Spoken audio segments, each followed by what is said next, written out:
मैं विश्वम्बरदयाल सहायक आचार्य राणती विहार राजकीय कन्या मंदिर भोपाल। आज हम ब्रिटिश प्रधानमंत्री के कार्य, अधिकार और शक्तियों के बारे में चर्चा करेंगे। ब्रिटिश संविधान के द्वारा संसदीय शासन प्रणाली को अपनाया गया है। संसदीय शासन प्रणाली की मुख्य विशेषता होती है कि शासन की शक्तियाँ ऐसी मंत्रिपरिषद में निहित होती हैं जो प्रत्यक्ष वयस्क मताधिकार के आधार देश के नेता के द्वारा निर्वाचित होते हैं। क्योंकि ब्रिटेन का सम्राट वंशानुगत आधार पर अनुमति को प्राप्त करता है, अतः वह कार्यपालिका उपचार प्रधान रूप में काम करता है। ब्रिटेन का प्रधानमंत्री वयस्क मताधिकार के आधार पर जनता के द्वारा इलेक्टेड होता है, अतः वह कार्यपालिका वास्तव प्रधान होता है। सैद्धांतिक दृष्टि से ब्रिटिश सम्राट को प्राप्त सभी शक्तियाँ धीरे धीरे प्रधानमंत्री को हस्तांतरित हो गई हैं, अर्थात प्रधानमंत्री के द्वारा ही ब्रिटिश सम्राट की समस्त शक्तियों का उपयोग किया जाता है। ब्रिटेन का प्रधानमंत्री वास्तविक कार्यपालक प्रधान होता है।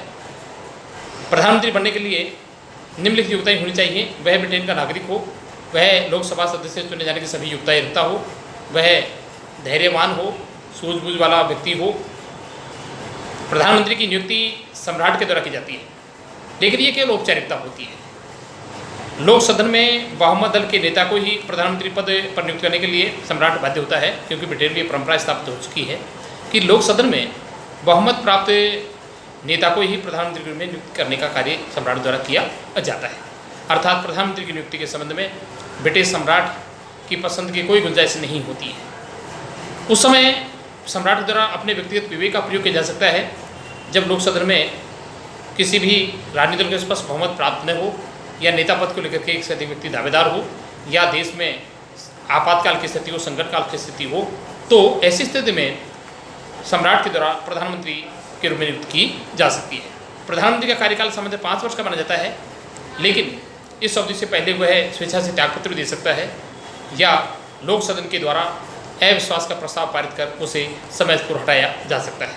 कहने वाला यह है कि ब्रिटेन का प्रधानमंत्री केवल लोक सदन के सदस्य के विश्वास के समर्थन तक ही अपने पद पर रह सकता है। प्रतिवर्ष ब्रिटेन के प्रधानमंत्री को 58,650 पाउंड वार्षिक वेतन में उसे राशि प्राप्त होती है। ब्रिटिश संविधान के द्वारा प्रधानमंत्री को व्यापक अधिकार और शक्तियाँ प्रदान की गई हैं, जिनका वर्णन अग्रांकित बिंदुओं के अंदर किया जा सकता है। पहला जो अधिकार है मंत्रिमंडल का निर्माण करना। यद्यपि ब्रिटेन में मंत्रिमंडल के सदस्य की नियुक्ति सम्राट द्वारा की जाती है, लेकिन ये केवल औपचारिकता होती है। जिन सदस्य को प्रधानमंत्री अपने कैबिनेट में स्थान देना चाहता है, भर्ती करना चाहता है, उनकी सूची सम्राट को सौंप देता है, जिसको सम्राट के द्वारा शहर स्वीकार कर लिया जाता है। यह देश का प्रधानमंत्री निर्णय लेता है कि किस सदस्य को कौन से विभाग का प्रभार दिया जाए। उसी के आधार पर विभाग का विभाजन भी प्रधानमंत्री की सलाह के अनुसार ही सम्राट द्वारा किया जाता है। मंत्रिमंडल की कार्रवाई का संचालन करना, सभापतित्व करना। जब भी ब्रिटेन में मंत्रिमंडल के अधिवेशन होते हैं, मीटिंग होती हैं, बैठकें होती हैं, तो उनकी अध्यक्षता प्रधानमंत्री के द्वारा की जाती है। प्रधानमंत्री ही यह तय करता है कि बैठक में कौन कौन से प्रस्ताव रखे जाएं, उनका कार्यक्रम तय करने का अधिकार भी प्रधानमंत्री का ही माना जाता है। दल में अनुशासन बनाए रखना, प्रधानमंत्री के द्वारा दलीय अनुशासन को बनाए कर रखने में कार्य किया जाता है। वह दलीय सचिव के माध्यम से समय समय पर लोक सदन के सदस्य को निर्देश भेजता है, अर्थात दलीय नेता के रूप में भी महत्वपूर्ण कार्य करने का कार्य प्रधानमंत्री द्वारा किया जाता है।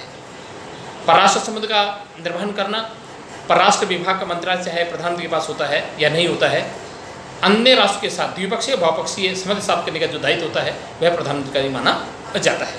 अर्थात सभी अंतर्राष्ट्रीय संधियों पर सम्राट के स्थान पर प्रधानमंत्री के द्वारा हस्ताक्षर किए जाते हैं। अगला जो सबसे इम्पोर्टेंट कार्य है, सम्राट और मंत्रिमंडल के सदस्य के बीच एक कड़ी के रूप में काम करता है।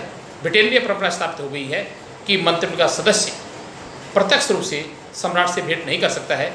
प्रशासन मंत्रिमंडल के सदस्य के द्वारा जो भी निर्णय ले जाते हैं, इन सभी प्रशासनिक तथ्यों के बारे में, निर्णयों के बारे में समय समय पर प्रधानमंत्री के द्वारा ही सम्राट को अवगत कराया जाता है। और सम्राट से प्राप्त जो निर्देश होते हैं, इन सभी प्रकार के निर्देशों से मंत्रिमंडल सदस्य को जानकारी प्रदान करने का कार्य भी प्रधानमंत्री द्वारा किया जाता है। मंत्रिमंडल के जीवन और अंत का कार्य भी प्रधानमंत्री करता है। अगर मान लीजिए देश का प्रधानमंत्री किसी भी मंत्रिमंडल सदस्य के कार्य प्रणाली से यदि संतुष्ट नहीं होता है, कोई भी मंत्री उसके विश्वास का अनुरूप काम नहीं करता है, अगर अपने डिपार्टमेंट के प्रति उसकी अच्छी परफॉर्मेंस नहीं होती है, तो वह संबंधित मंत्री से इस्तीफा मांग सकता है, अर्थात वह अपने मंत्रिमंडल का पुनर्गठन भी कर सकता है जब चाहे। वैसे वह मंत्रिमंडल के सदस्यों में परिवर्तन कर सकता है। सर सिडेन ने इसीलिए कहा है कि ब्रिटेन का प्रधानमंत्री वे सब कार्य कर सकता है जिनको अमेरिका का राष्ट्रपति नहीं कर सकता है, जर्मनी का सम्राट नहीं कर सकता है। अगर उसे लोकतंत्र में सदस्य का विश्वास का समर्थन प्राप्त रहता है तो वे सब कार्य प्रधानमंत्री द्वारा किए जा सकते हैं। कहने वाली ये है कि ब्रिटिश संविधान के द्वारा प्रधानमंत्री को व्यापक अधिकार और शक्तियाँ प्रदान की गई हैं। वास्तविक प्रशासन के क्षेत्र में सभी महत्वपूर्ण निर्णय होते हैं, चाहे अंतर्राष्ट्रीय सम्मेलन होते हैं, सभी प्रकार के अंतर्राष्ट्रीय सम्मेलन के दौरान उनका नेतृत्व करने जो कार्य किया जाता है वह प्रधानमंत्री के द्वारा किया जाता है। बाकी अपन कल करेंगे।